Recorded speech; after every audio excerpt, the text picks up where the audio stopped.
वाले को, है ना। कंपनी के पास पैसा गया नहीं गया ना, तो वही नाप लेके भागेगी, अगर भागेगी तो बात समझ में आ रही है।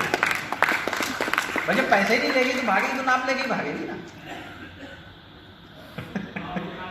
अकलमंदी वो तो इसी में मुझे लगती है, जब पैसा लेके नहीं भाग रही तो नाप ही लेके भाग सकती है, क्योंकि पैसा किसके पास जा रहा है? जिसके पास कॉइन है। बेच कौन रहा है? जिसके पास कॉइन है। कॉइन है किसके पास? आपके पास। एक्सचेंज बना दिया उसने। एक्सचेंज में खरीदने वाले भी हैं, बेचने वाले भी हैं। अभी इसकी विस्तार से चर्चा करें, समझें इस बात को।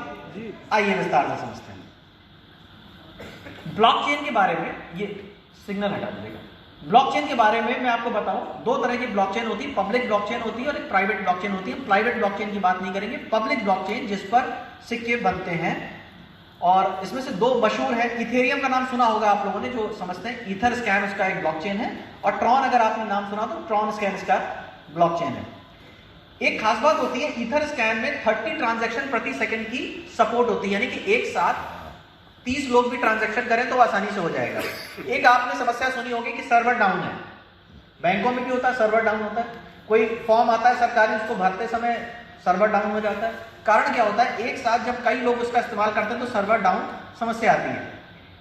यहां पर जो ट्रॉन स्कैन है, ये 2000 ट्रांजैक्शन प्रति सेकंड की स्पीड दे सकता है, यानी कि अगर 2000 लोग भी एक साथ ट्रांजैक्शन करेंगे तो वो इजीली हो जाएगा। भविष्य में ये स्पीड बढ़ेगी। तो ये सब खासियत होती है ब्लॉकचेन्स की, जिनके बहुत सारे फायदे हैं। और अभी तो बहुत सारे, जैसे मैं इग्नू की बात करूं, इग्नू सुना आपने? इंदिरा गांधी ओपन यूनिवर्सिटी, उसने अभी डिग्रियां दी हैं, तकरीबन 5000 डिग्रियां ब्लॉकचेन के माध्यम से दी गई हैं। इसका कारण क्या है कि कोई इसमें हेरफेर नहीं कर सकता, गड़बड़ी नहीं कर सकता। कई बार होता क्या है कि हम किसी डिवीजन से पास हुए और हमने डिग्री दिया फर्स्ट डिवीजन, या नाम बदल दिया, डिग्रियों में हेरफेर हुआ, नौकरी पा गए लोग, सत्यापन नहीं हो सकता था। तो जब हमने ब्लॉकचेन में डाल दिया तो सबसे पहले उसको बदला ही नहीं जा सकता, तो हम उससे वेरीफाई कर सकते हैं। इसी तरीके से वोटिंग होने वाली है कुछ समय में, आप देखिएगा जब आप वोट डालने जाएंगे, ब्लॉकचेन, कई देशों में ब्लॉकचेन के माध्यम से वोटिंग हो रही है, ताकि धांधली को रोका जा सके। गवर्नमेंट जो स्कीम लेकर आती है सही व्यक्ति तक पहुंच सके, इसके लिए भी ब्लॉकचेन का सहारा लिया जाएगा। एजुकेशन फील्ड में इसका सहारा लिया जाएगा। और जितने भी लोग इस वक्त IIT कर रहे हैं, या अगर उन्होंने सॉफ्टवेयर इंजीनियरिंग कर रहे हैं, तो ब्लॉकचेन बाकायदा एक चैप्टर है। कोई है यहाँ पे बच्चा जो पढ़ रहा हो ब्लॉकचेन, उसके क्लास में पढ़ाई जा रही होगी? नहीं। तो ये सब समझ लीजिए भविष्य है, और आने वाले समय में ये ब्लॉकचेन्स काम करेंगे। और वैश्विक मान्यता के बहुत सारे कारण भी हैं। ट्रांजैक्शन का बहुत कम खर्च होता है इसमें। 24 घंटे 7 दिन, चाहे दिन हो रात, हम लेन देन कर सकते हैं। ट्रांसफर की लिमिट नहीं होती है, सुविधाजनक होता है, और वैश्विक स्थानांतरण हो सकता है। और ये देखिए ब्लॉकचेन बेस्ड एसेट्स ATM, कई देश ऐसे हैं जहां पर इसको मान्यता दी गई है एसेट के तौर पर, और कई देश ऐसे हैं जो इसको अभी करेंसी की मान्यता देते हैं। अब करेंसी और एसेट में फर्क होता है। देखिए मुद्रा का काम क्या होता है? लेन देन में काम आती है मुद्रा।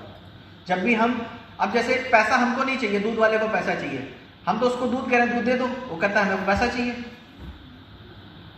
तो पैसा हम अपने लिए थोड़ी कमाते हैं, लोगों के लिए कमाते हैं ना। हमको पैसा नहीं चाहिए, हमको तो अपनी जरूरत पूरी करनी है, लोगों को पैसा चाहिए होता है बस। तो एक माध्यम है पैसा। बात समझ में आ रही है? तो माध्यम पैसा है। तो मैं आपको बताऊं, एसेट, कुछ देशों ने इसको एसेट की संज्ञा दी है। एसेट कैसे होती है? जैसे एसेट क्या आती है? जैसे जमीन। जमीन एक एसेट है क्योंकि ये अपने दाम को खुद बढ़ाती है, अपनी वैल्यू को बढ़ाती है। सोना अपने दाम को बढ़ाता है, वैसे क्रिप्टो करेंसी भी अपने दाम को निर्धारित करती है, बढ़ाती या घटाती है, जैसे बाकी होती है एसेट्स। इसलिए भारत सरकार ने अभी इस पर एसेट की मान्यता दी है, और इस पर एसेट की भांति टैक्स भी रखा है। टैक्स पता है कितना है? 30%, हाईएस्ट टैक्स इस पे लगा रखा है। और धीरे धीरे करके ये चेंज होगा। जैसे दुबई की बात करें, दुबई अभी बहुत सारे लोग गए थे, दुबई में टैक्स कितना है पता है? क्रिप्टो करेंसी पर 5%। और ये ऐसे ATM लगा के रखे हैं लोगों ने जगह जगह पे। जैसे हम लोगों ने, ये वो ATM नहीं है जहां से हम अपने बैंक में रखा हुआ नोट का निकालते हैं। ये ब्लॉकचेन बेस्ड एसेट, इसमें आप बिटकॉइन, इथेरियम, ट्रॉन, ऐसी बहुत सारी मुद्राएं आती हैं जिसको क्रिप्टो करेंसी कहते हैं। वहां जाइए, आपके पास जितनी भी क्रिप्टो करेंसी है उसको निर्गमित करिए, वहां के देश की मुद्रा आपको निकाल के देगा उसी अनुपात में, और आप उसको खर्च कर सकते हैं। और केवल 5% टैक्स। ऐसे बहुत सारे देश हैं जहां पर इस तरह की व्यवस्थाएं हो चुकी हैं। भारत में भी व्यवस्था आप देखना चाहते हैं? किस पर निर्भर करेगा? आप पर। एक्सेप्टेंस और विरोध। देखिए जब कंप्यूटर आया था तो बहुत सारे नेताओं ने कहा था कि भारत इतना विशाल देश, इतनी यहाँ की जनसंख्या इतनी बड़ी, बेरोजगार, अगर अब सारा काम मशीनें और कंप्यूटर करेंगे तो हिंदुस्तान का आदमी और बेरोजगार हो जाएगा। सही बात कही थी उन्होंने, उनके हिसाब से वो सही थे, लेकिन जिन्होंने बात कही थी वो अगले चुनाव में अपने वोट को पाने के लिए वही कंप्यूटर और लैपटॉप बांट रहे थे जिसने विरोध किया था। आप समझ रहे हैं? तो टेक्नोलॉजी का कभी विरोध नहीं किया जा सकता, उसको सिर्फ एक्सेप्ट कर सकते हैं आप। इस बात को मानिए, सूनर और लेटर, अभी या बाद में, ये निर्णय आपका हो सकता है कि आप उसको कब अपनाते हैं। हाँ, जो पहले अपना लेता है वो पहले पा, जिसने बिटकॉइन ले लिया उसको आज कुछ करने की शायद जरूरत नहीं है। 10 बिटकॉइन पड़े और आ जाए। किसी के पास पड़े बिटकॉइन? अभी यहाँ कोई ऐसा है? आगे वाले कुछ लोगों के पास तो होंगे। हाँ? किसी के पास नहीं बिटकॉइन? हाँ, सर के पास है। कितने सर? थोड़े ही है, लेकिन है, बिटकॉइन है। चलिए, समय रहते जिसने इन्वेस्ट कर दिया आज वो। अच्छा, हम लोग क्यों नहीं ले पा रहे हैं? क्योंकि इसका दाम इतना बढ़ चुका है, 17 लाख 18 लाख रुपए, और बीच में जब कोविड टाइम था तो 56 लाख रुपए तक गया था। अब 56 लाख रुपए का एक कॉइन से भी हमें जमीन बेचनी पड़ेगी, घर बेचना पड़ेगा, जो हम करना नहीं चाहते। ठीक है, लेकिन क्या उसकी मान्यता नहीं है?